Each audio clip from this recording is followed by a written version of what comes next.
세상에 있는 사람치고 꿈을 가져보지 않은 사람은 없을 겁니다. 일장춘몽이라는 말에 유래가 있습니다. 그 뜻은 한바탕의 봄꿈, 한바탕 봄꿈으로 직역될 수 있는 말인데요, 덧없는 일이나 헛된 영화를 비유적으로 이루는 말입니다.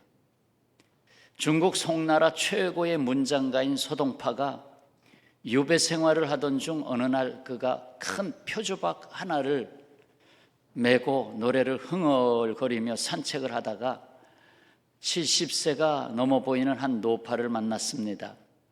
이 노파가 그 권세가 높고 참 세상에 그 이름 모를 사람이 없었던 소동파가 이렇게 표주박 하나를 메고 흥얼거리며 이렇게 참 살아가는 마지막 그 노후의 삶을 보니까 좀 그랬던 모양이에요. 그래서 이렇게 말을 건넵니다. 지난날의 부귀영화는 그저 한바탕 꿈에 지나지 않는구려. 여기서 일장춘몽이라는 말이 유래됐습니다. 봄에 잠깐 있다가 여름이 오면 사라지는 일장춘몽 같은 허망으로 가득한 세상을 비유하고 있는 것입니다. 하지만 우리 그리스도인에게는 영원히 소멸될 수 없는 소망에 대하여 말씀하고 있습니다. 세상에서 말하는 희망과 성경에서 말하는 소망은 시작이 다릅니다. 시작이 달라요. 그러니까 끝도 다르죠. 희망은 내가 기대하는 것, 바라는 것이지만 소망은 하나님이 주신 비전에 이끌리는 것입니다. 그 소망은 내가 바라는 꿈이 아니라 하나님의 뜻을 바라는 것입니다. 희망의 주체자는 인간으로서 나 자신이지만 소망의 주체자는 나를 지으신 하나님이십니다. 소망이 희망과 다른 거예요. 베드로전서 3장 15절 알아두시길 바랍니다. 너희 마음에 그리스도를 주로 삼아 거룩하게 하고 너희 속에 있는 소망에 관한 이유를 묻는 자에게는 대답할 것을 항상 준비하되 온유와 두려움으로 하라고 했습니다. 그렇습니다. 그리스도 안에 있는 우리는 소망에 관한 이유를 묻는 자에게 확고한 답을 내놓을 수가 있습니다. 허망과 절망의 땅에 하나님이 소망의 구주 예수 그리스도로 오셨기 때문입니다. 이모젠 커닝햄이라는 사진 작가가 있었습니다. 그는 18살 때 사진 작가가 되기로 결심한 후 세계 3대 여류 사진 작가로 손꼽히게 됐습니다. 70년의 세월을 카메라 뒤에서 살았어요. 1976년 93세의 나이로 생을 마감하기까지 카메라를 손에서 놓지 않았는데, 그런 그녀에게 한 기자가 물었습니다. 평생 찍은 사진 중에서 가장 아끼는 최고의 명작은 어떤 것입니까? 하고 정중하고 진지하게 물었어요. 그러자 그녀는 창문 너머로 시선을 돌리면서 기자에게 말합니다. 아마 내일 찍게 될 작품일 것입니다. 내일 찍게 될 작품일 것입니다.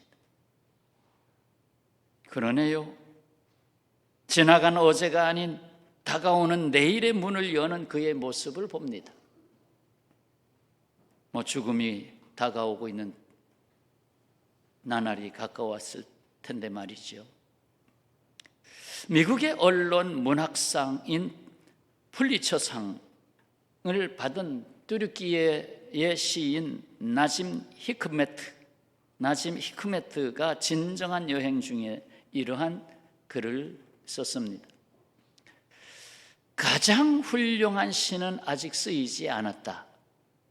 가장 아름다운 노래는 아직 불리지 않았다. 최고의 날들은 아직 살지 않은 날들이며 가장 넓은 바다는 아직 항해되지 않았고 가장 먼 여행은 아직 끝나지 않았다. 불멸의 춤은 아직 추워지지 않았으며 가장 빛나는 별은 아직 발견되지 않은 별이다 라고 했습니다. 우리는 여기에 더하여 노래합니다. 가장 아름다운 나의 모습은 아직 오지 않았다.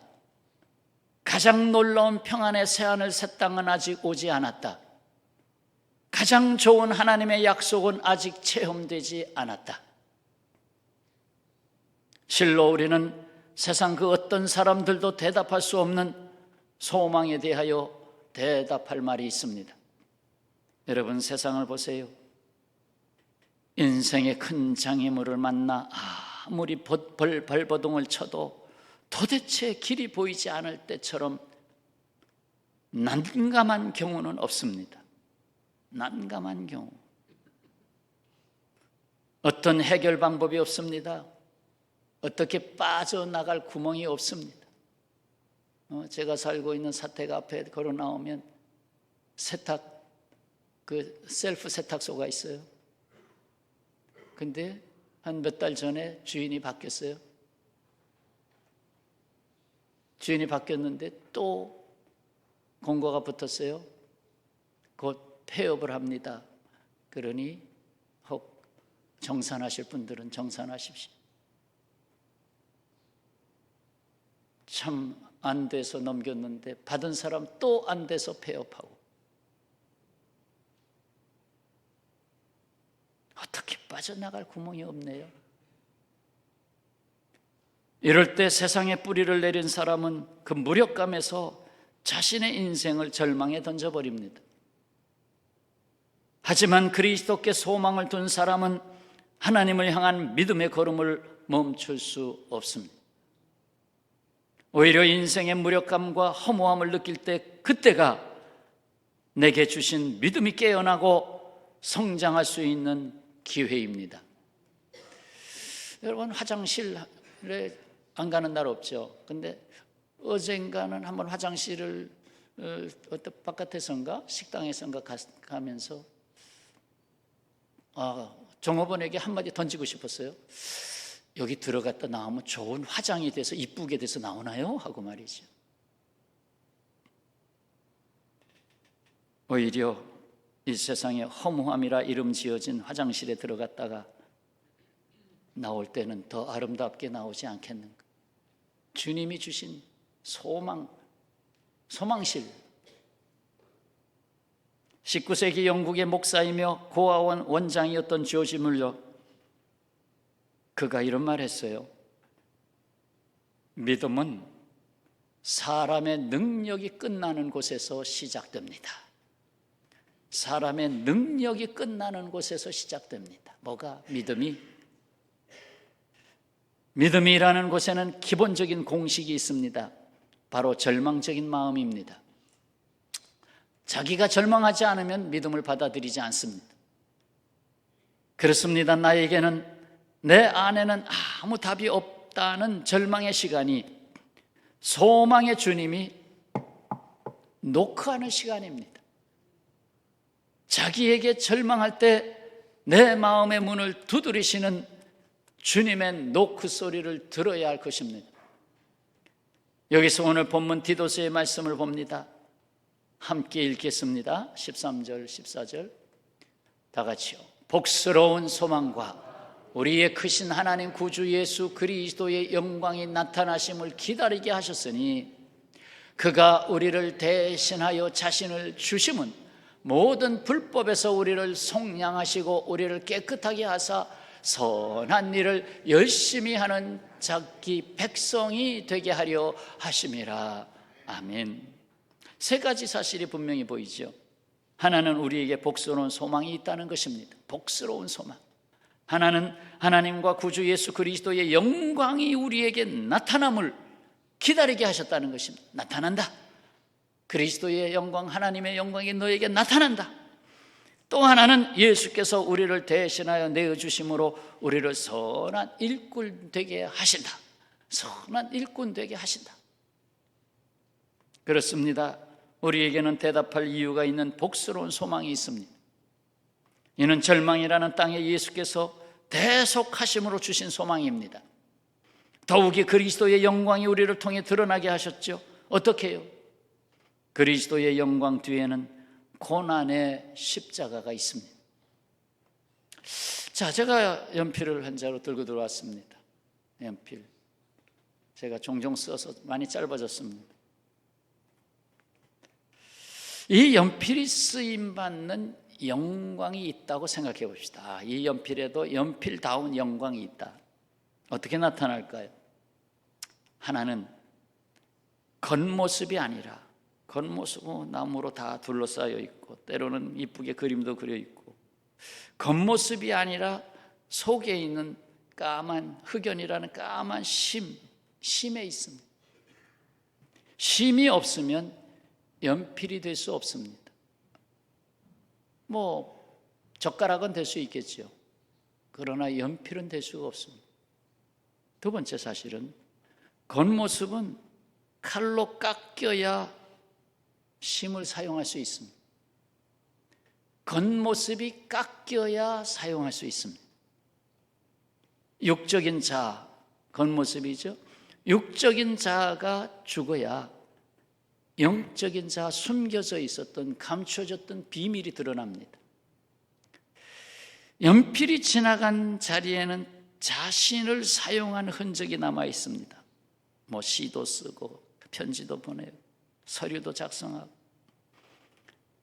그 흔적은 연필의 희생 흔적입니다. 내 심이 닳아져 내 몸이 깎여져 쓰여진 흔적입니다. 희생의 흔적. 연필로 쓴 것은 지울 수가 있습니다. 지우개로 지울 수가 있습니다. 내가 잘못한 것은 회개하고 남에게 있는 허물에 대해서는 용서해주고, 하나 더 생각할 때 이 하나가 매우 중요합니다. 연필은 주인의 손에 붙잡혀야 됩니다. 안 붙잡히면 쓸모가 없습니다.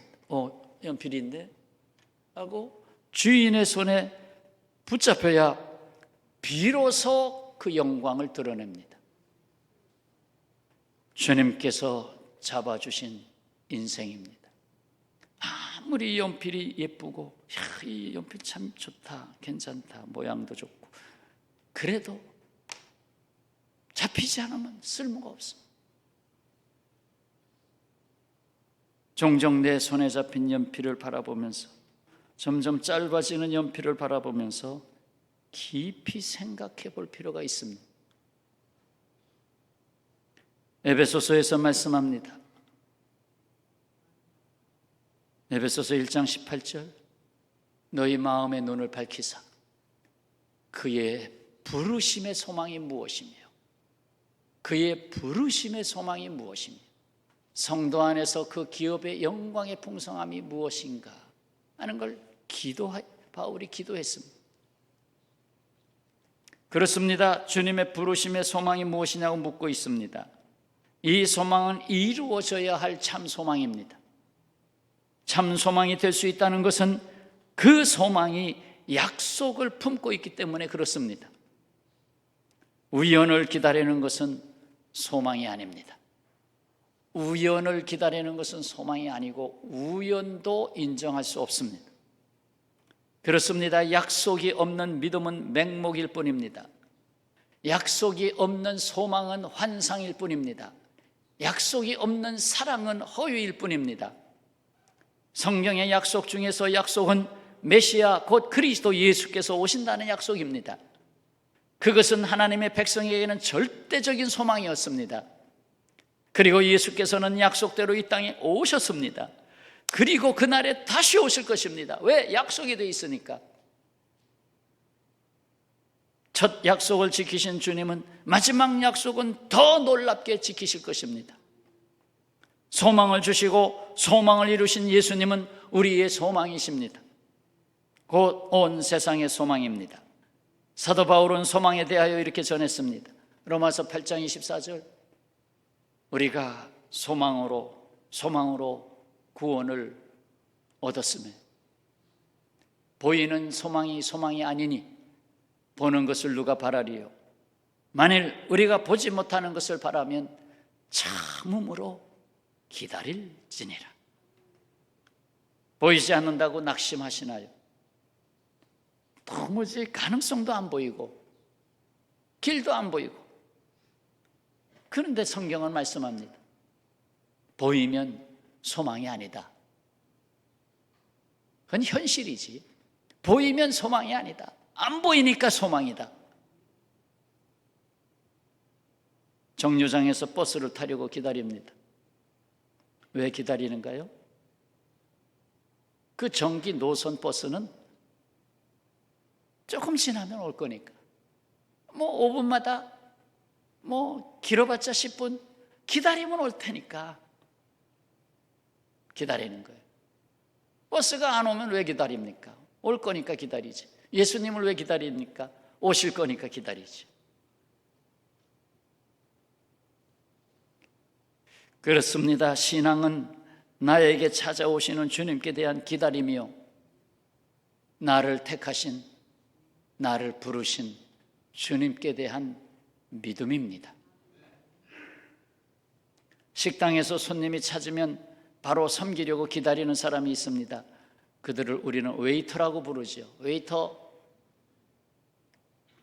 우리는 주님이 부르시면 바로 응답하기 위해서 기다리고 있는 웨이터와 같습니다. 함께 고백할까요? 우리는 주님의 웨이터입니다. 우리는 주님의 웨이터입니다. 주님의 웨이터. 우리는 주님의 웨이터라 이 말. 식당에는 손님이 있기에 웨이터가 있습니다. 우리에게는 주님이 계시기에 웨이터인 내가 여기 있습니다. 다시 연필 생각합니다. 나는 연필입니다. 이 연필이 주님의 손에 잡혀 있습니다. 주님이 인생이라는 도화지에 이 연필로 그림을 그리고 계십니다. 이 연필의 이름은 소망입니다. 이 연필은 깎이면서 또다시 소망의 그림을 그립니다. 나를 주님의 형상으로 만드시고자 더욱 면밀하게 세밀하게 그리십니다. 때로는 얼마 동안 필통 속에, 또 옷 가슴 속에, 주머니에 머물고 있지만 주님이 다시 이 연필을 쓰시겠다고 하시기에, 다시 쓰시겠다고 하시기에 필통 속에 있는 것입니다. 안 쓰면 빼서 버립니다. 너는 이제 안 쓰겠다 하면 빼서 버려. 필통 속에 있다는 것은 내가 너를 언젠간 쓰겠다는 약속입니다. 그렇습니다. 주님이 영광을 드러내시는 것은 내가 연필이 돼서 주님의 손에 잡혀서 주님이 사용하실 때 나타나는 것입니다. 어떤 때는 사랑의 글이, 어떨 때는 믿음의 글이, 소망의 글이 쓰여집니다. 인생의 도화지. 주께서 우리를 통해서, 그리고 나를 통해서 그 영광을 나타내실 때마다 꺼내실 겁니다. 다 함께 고백합시다. 세 가지인데요. 다 같이요. 나는 주님의 웨이터입니다. 나는 주님의 연필입니다. 주님은 나의 소망이시며 영광입니다. 아멘. 기도하겠습니다.